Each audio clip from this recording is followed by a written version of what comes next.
Hey guys, what's going on? Good morning. It is Monday morning. It's a couple days before New Year's Eve, and I wanted to give you guys a little bit of insight on a camera that I was trying out over the weekend, a complimentary camera to my Nikon Z6, something that will allow me to shoot a bit more and do some of the street photography that I have interest in. The Z6 is, well, it's tough to carry every day, even though it's smaller. You know, if I threw a pancake lens on there, I could probably get away with it, but right now I hit the 50-1.8. I'm looking at the 24-1.8.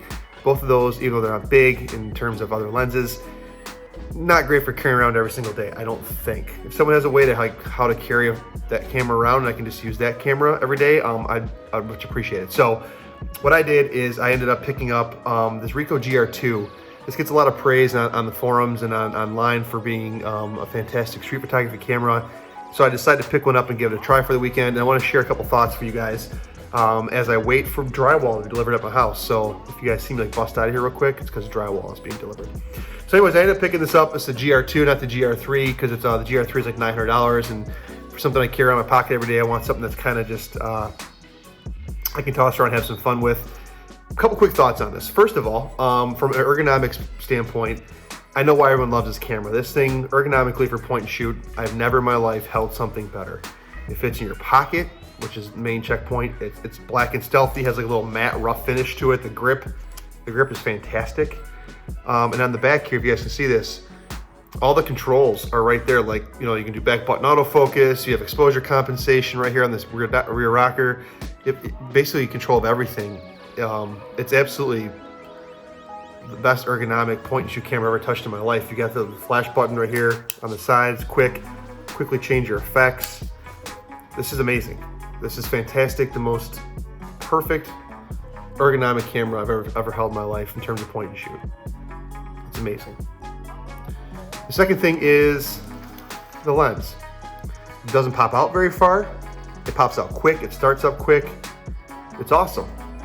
The photos are fantastically sharp with this camera when you nail focus.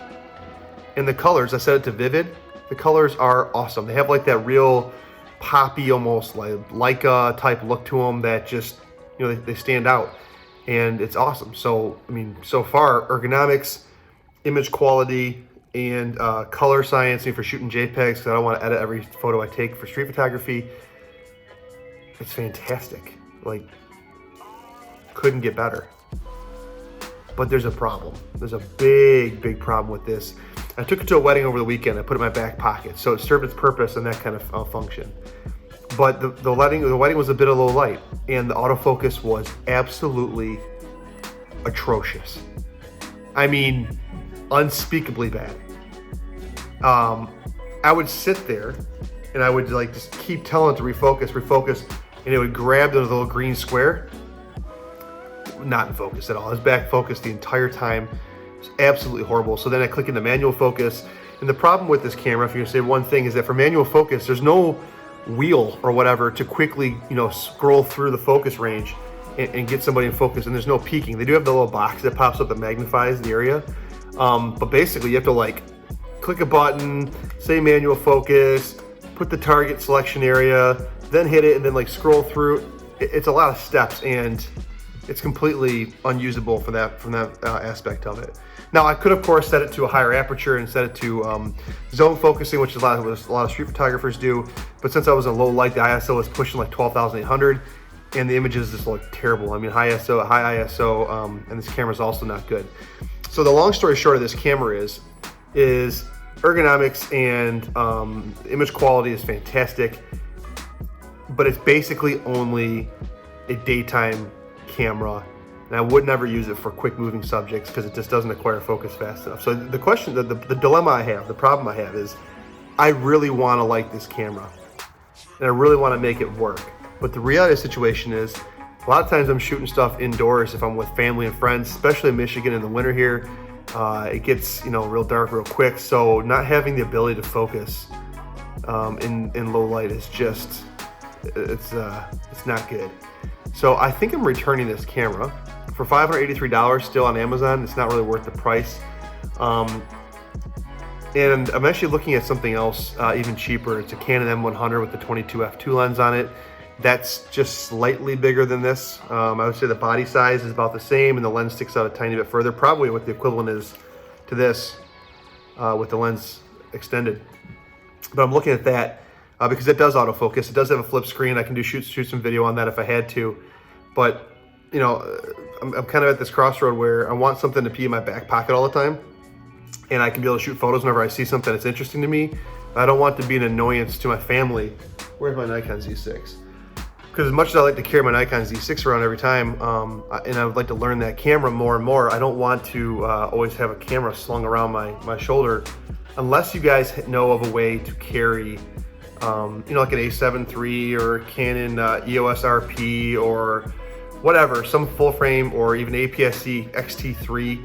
And you guys that are doing everyday carries, if you have a way to do it without it being obtrusive to like your family and just not being the weird guy walking around the grocery store with a big camera over his shoulder, let me know, because that'd be very, very interesting to me. I would like to just stick to one camera and use it all the time, but in terms of ergonomics and size, this thing was absolutely perfect, but I just can't for $583 or whatever it was, $550. I just can't. The autofocus, man. What the heck?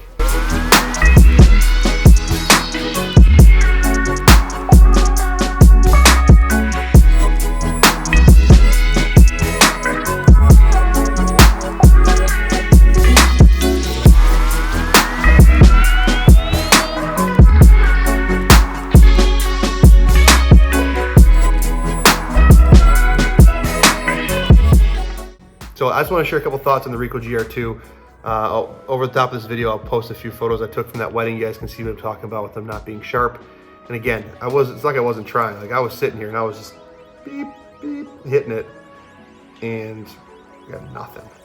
Got absolutely nothing to write home about. Like right now, it won't even focus on the screen of my, there you go. Here, I'll take that photo. Okay, thanks guys, I appreciate it. I'll see you in the next one. When I try the M100 maybe, or maybe I'll take my Z6 out for everyday carry. All right, appreciate it. Catch you in the next one. See ya, peace.